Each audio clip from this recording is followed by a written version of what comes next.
Tuesday. Got a viewer package tonight and some signs and a super cool World War II game. So we'll give everybody a few seconds. We've got a few people on with us already. Give everybody a few seconds to get their notifications and we'll be rolling here real quickly. Been getting ready to go to Mecum. It's going to be a busy weekend. It's been a busy week trying to get ready to go, but getting ready to hit the road to be up there. So any of you going to be around at Mecum, Kansas City, be sure to look me up. Give me a shout.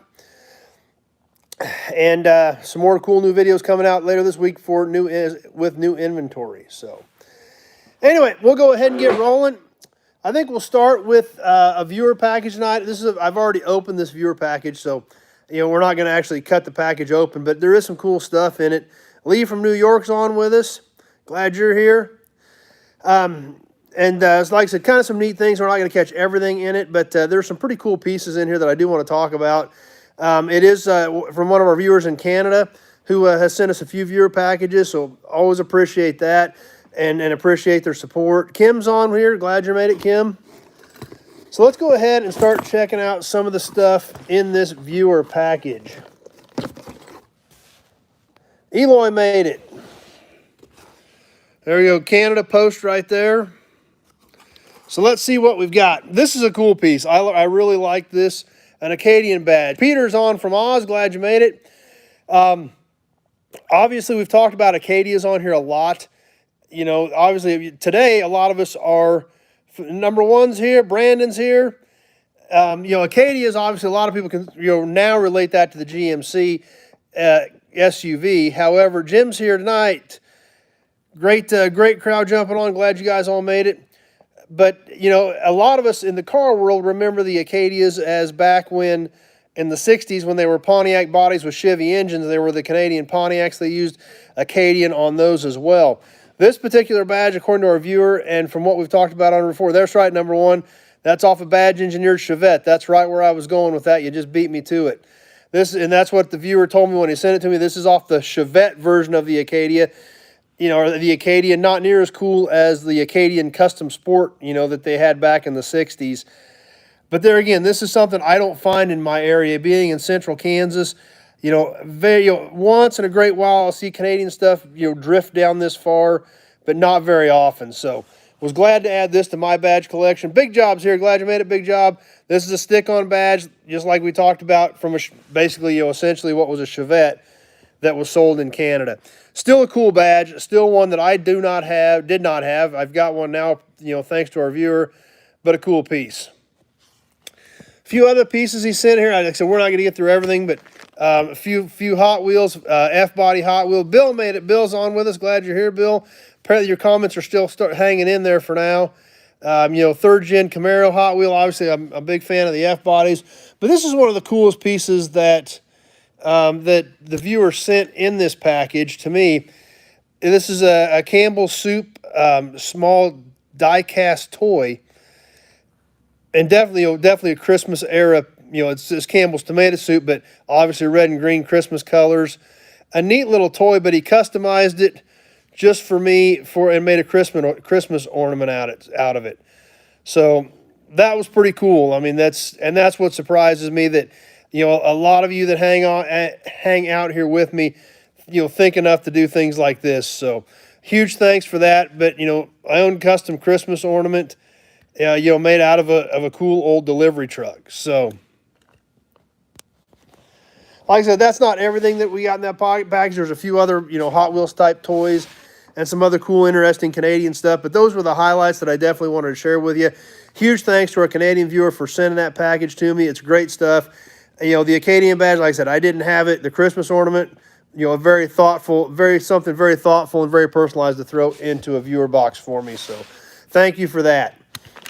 Now, let's check out a couple of signs, and then we're going to get into a not politically correct board game. So got a couple of soda signs tonight that I'm a big fan of these. One of these I really like, and they're both the same brand. They're both Diet Right Cola.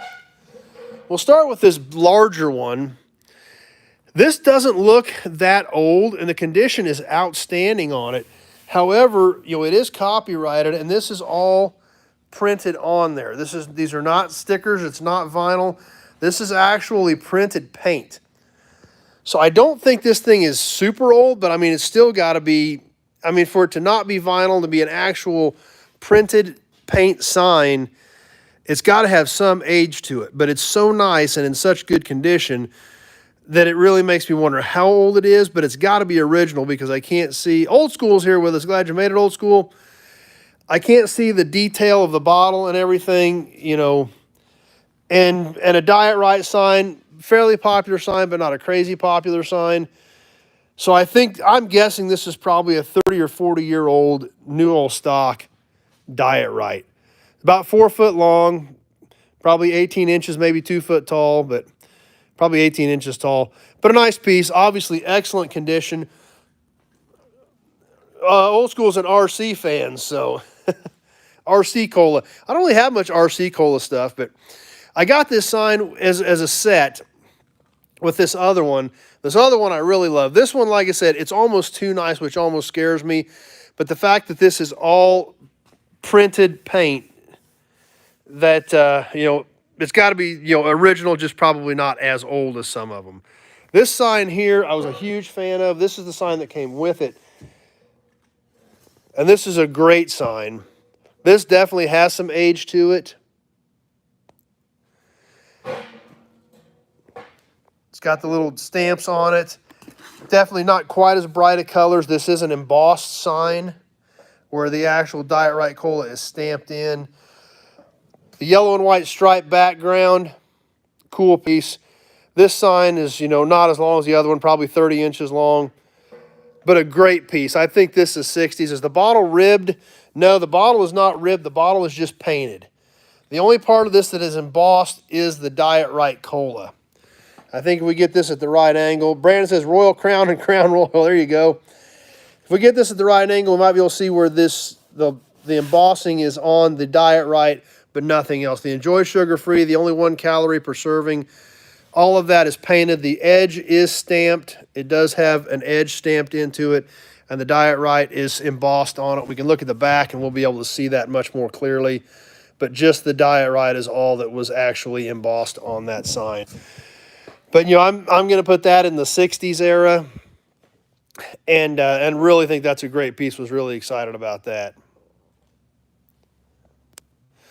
As we talked about here before, number one was their Right Cola with sugar. Apparently so. I don't know. I never looked at it that way. Yeah, that could be. I don't know if they started with just Right soda and then went to the Diet Right soda. I don't know, but it's a good point. Next piece we're going to look at, we've talked about here before. I'm a big avid World War II memorabilia collector, and I came across this game that from actually a local guy who does a lot of digging, does a lot of antique stuff. I buy quite a bit of stuff from him. I bought these Diet Right signs from him. If you saw the big, like, 8 or 10 foot mobile oil, gargoyle mobile oil sign we had on here about a month ago, I bought that from him. So he comes up with some really cool stuff. And he had this board game that, like I said, in today's world, absolutely not politically correct, but being an avid World War II memorabilia collector, I had to have it for my collection. So we'll check this out too, because I think you guys are going to get a kick out of that. We've had some requests to start doing some World War II stuff in some of these segments. Definitely going to start working some of that in. Even though this is just a board game, it's a great piece. Bomb the Jap off the map. Old School, check out Sanford 69 channel for World War II stuff, okay? This board game is literally called Bomb the Jap off the map. Obviously, in today's world, not exactly politically correct. Got the big red V for victory on it. And that is literally what it is. It is a piece of plywood with Japan painted on it and points based on what you blew up on Japan. Munitions plant, 75 points. Steel mill, 50 points. Big Job Diet Right is RC Cola. Okay, that's why we had the other comments on the Royal Crown. Oil wells 25. Yep, number one says Emperor Hirohito there. Factories 100 points for the airplane factory. Arms factory 75 points. Shipbuilding plants 100 points. Refineries 50 points. Oil plant 50 points. Looks like probably a battleship 50 points and maybe a cruiser for 25 points. Old School says Mussolini in there. Well, I don't know. We're hitting Japan right now, not Italy. So Game 500-point score shown on red target. Now, I don't know anything about this. This is all I got. I would assume there had to have been something else that went with it. Maybe a spinning wheel or something. I don't know. Condition on this was really nice. This is original paint, and really has weathered very well. Alan NC says it's a piece he needs in his house. Yeah, it's a great piece. I was really excited about it. Like I said, especially being an avid World War II memorabilia collector, I thought this piece was great. Even has aircraft showing, dropping bombs out of them. See kind of the ripples, kind of, signify the waves in the ocean around the island. Like I said, I was excited about it. I thought it was a great piece. On the back, just basically a piece of plywood. Number one, you can't get on this roller coaster. It's over your head. 49 cents is what it cost. Like I said, I'm assuming there was something else that went with it. Kamikaze says old school, and that's right. Unless, and maybe they just came with like little bean bags or something you could toss onto it. I don't know. Don't know much about it. Haven't had it that long, but such a great piece, such a great piece of history. And even though not politically correct, there again, it's still a cool piece of history when we look back at that time frame of our lives, or this generation and where it headed. Number one says, is it leaded paint with magnets? It's probably leaded paint if it was made in the 40s, but I don't think the magnets are going to stick to it. That's right, Cement Surfer, you're 100% right. Pearl Harbor struck a nerve, so this was accepted, and you are completely correct. At that time, this was 100% acceptable. Does it offend me? Absolutely not, because I understand that period in history. Some people it probably would offend, but when you look back, we're looking at history, we're studying history, we're understanding history, and just like Cement Surfer just commented, this was part of history. So that statement, obviously not politically correct in today's world. However, in this grand scheme of things, in the history of the world, in the history of what happened, it does make sense, and it makes perfect sense with a lot of what we talk about on here and a lot of the history that we try to study and learn about. So those are some cool pieces we've got there. Old school is Italian, but he still understands history. So number one, that looks like a piece to hang in the restroom. Well, that could be too. Big job. Isn't it funny? Might repeat itself. It'll have to be a new edition with communist China. Yeah.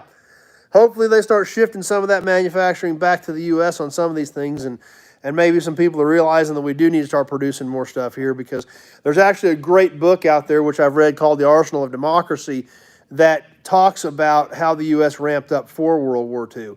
So that's another great book that is a great read if anybody's interested in studying the manufacturing side of the United States and how it did ramp up for production for World War II. And there's a lot of there are so many intricate stories that are involved in that time period. Just like, for example, the Merlin engines that powered the P-51 Mustangs, that was a Rolls-Royce Merlin engine. Well, obviously Rolls-Royce couldn't build enough engines to fill the Mustangs. And if anybody ever follows any of that, we know today that Packard produced those engines. Packard produced them under licensing through Rolls-Royce to power those P-51 Mustangs. However, that contract was originally offered to Ford, and Henry Ford didn't want to be involved at that point because we weren't in the war. So that's right, Bill. It does kind of look like a dartboard. So but obviously being a piece of plywood, it definitely isn't, because it would be tattered at this point. But no, that's a good point. It could definitely be a dartboard for sure. So Arsenal of Democracy, another great read. If anybody's interested, look that book up and get it. Like I said, I've read it, and it is good, and it is interesting, studying all the stories about how the United States manufacturing industry geared up for World War II. So anyway, that's the stuff we're going to check out tonight. Started to sort through some stuff in the shop. Got a whole big pile of cans that we've sorted out that we're going to sell. So if anybody's interested in cans, we've started sorting some stuff in the shop. That stack of cans right there are going to be for sale. We'll start checking some of those out on some upcoming Toy Tuesdays. There's some quarts. There's a little bit of everything in there. There's a John Deere can, some 5 gallons. So that section there is going to be for sale. Cement Surfer's going to look for that book. It is a good book. It was well worth the read. So that stuff we'll start incorporating into some of these Toy Tuesdays in the for sale section. Didn't really have a lot of time to dig through a lot of that stuff tonight and get some of it out, but that will be coming up probably starting next week. Like I said, this week's been kind of bonkers, trying to get loose ends tied up. We've had some pretty nice weather. So I'm trying to get a lot of stuff, one, finished up before winter, and two, to be ready to head to Mecum this weekend. So didn't get everything done I wanted to do, but definitely didn't want to miss you guys tonight, so thought we'd check out some cool signs and check out some cool things from the last viewer box that I got. So anyway, I'll get ready to wrap up. I got to get to work, get some things done. I'm sure a lot of you do as well. I appreciate you swinging by tonight and hanging out for a little bit and checking out some cool stuff. Yeah, Big Job's going to check out the book too. I'll have to see if I can find mine copy and maybe I can show it to you guys so you know, at least know what it looks like. But it is called Arsenal of Democracy, and it is a good word, and it is a good video. I don't know which auction Tim went to recently. Don't know where he does a lot more travel than I do, so I'm not sure which video you're talking about on what auction he's been to recently. So, but anyway, that's what I've got for tonight. Anybody's got any questions, just give me a shout. And what's coming up? New inventory coming up this week. The Diesel Mark 7. I'm going to get that video up for you. International pickup I got last weekend. Going to get that video up for you. Got a video shot on the Auto Bianchi. That'll be coming up soon. So lots of cool stuff happening. Try to get you some footage from Mecum. Kim says goodnight. BW says goodbye from the garage. He's listening out there. Well, glad you both made it on. Like I said, we'll try to bring some stuff from Mecum this weekend. I don't know how it's all going to shake out. We do plan on being there all weekend. If some of you are going to be there, by all means, look me up. We'll all go do some videos together. I don't care. We'll have some fun. But it ought to be a good time. It always is. And you never know what's going to happen. We got a pretty good group going. There's about 10 or 15 of us in our group that are going. So if any of you are going to be there, be sure to hit me up. And we'll go walk around, maybe do a little bit of video with you if you want to be involved and help out with what we do on here. So anyway, that's what I've got. I'm going to get ready to get back to work. See you later, everybody. Appreciate you swinging by. Stay tuned. We'll see what we can bring you from Mecum. I don't know if I'll catch some lives from there or just shoot some content, but we'll do something while we're at Mecum, Kansas City this weekend. And all right, yeah, everybody saying bye. I appreciate that. I'm just trying to catch up with it. I think I missed a few earlier tonight as things were scrolling through, which I hate to do, but sometimes it gets busy, and I do miss a few, so I apologize for that. So I'm going to get ready. I'm going to get packed, and I'm going to head to Kansas City here soon and hope to see some of you there, and we will pop some more new videos out later this week on some new inventory, plus have some more cool stuff coming up next week. Thanks for watching, everybody, and we'll see you soon.